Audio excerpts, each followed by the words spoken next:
السلام عليكم ورحمة الله وبركاته. تخيل معايا كده لو مفيش مسلسلات، مفيش أفلام، مفيش ماتشات، مفيش أخبار بتشوفها. تخيل معايا لو مفيش الصورة المشهورة للشخص الكسول اللي قاعد على الكنبة بياكل فشار وبيتفرج على التلفزيون. إزاي الصورة دي كانت ممكن تتعمل لو مفيش تلفزيون؟ تخيل مثلا لو حطينا قدامه راديو، كان ساعتها هيكون إيه الوضع؟ تخيلت؟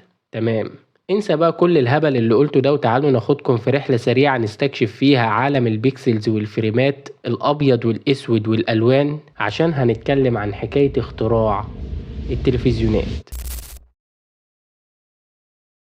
زمان كانت الحياة بسيطة جدا والتواصل محدود. الأخبار كانت بتيجي من الجرايد والترفيه موجود في المسرح، أما الراديو كان ملك التسلية في كل بيت، والمعلومات ممكن تاخد أيام وأحيانا أسابيع عشان توصل، والخيارات كانت قليلة، والناس بيقضوا وقتهم يا إما حوالين الراديو بيسمعوا حكايات يا إما بيحكوا قصص لأولادهم. لكن وسط الهدوء ده كان في حلم كبير بيشغل عقول العلماء: إزاي نخلي الصورة تتحرك قدامنا. حلم أشبه بالخيال العلمي وقتها، لكنه كان الخطوة الأولى لاختراع هيغير العالم ويدخلنا عصر جديد من التواصل والترفيه.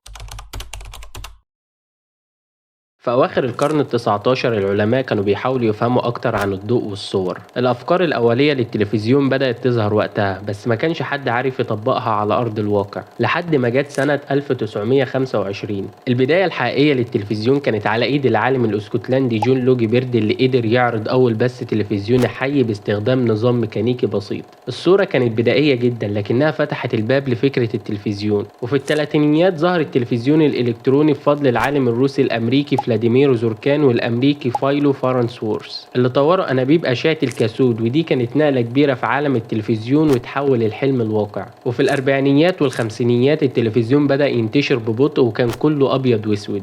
البرامج وقتها كانت بسيطة جدا، عبارة عن أخبار وشوية برامج ترفيه ومسرحيات، وكان عدد البيوت اللي عندهم تلفزيون قليل جدا. لكن في الستينيات حصل ثورة حقيقية مع ظهور التلفزيون الملون. فجأة الناس بقوا بيشوفوا العالم بالألوان الطبيعية، والتلفزيون بدأ يدخل كل بيت تقريبا، وده زاد من شعبيته وتأثيره. وفي السبعينيات والثمانينيات القنوات الفضائية بدأت تظهر لأول مرة، ومعاها البث المباشر اللي بقى يوصل لكل مكان في العالم. وده كمان كان وقت ظهور القنوات المخصصة زي قنوات الرياضة والموسيقى. ومع التسعينيات التكنولوجيا اتطورت بشكل كبير مع ظهور الشاشة المسطحة والبث الرقمي. الناس بدأوا يستمتعوا بجودة صورة عالية والتلفزيون بقى أكتر تطور.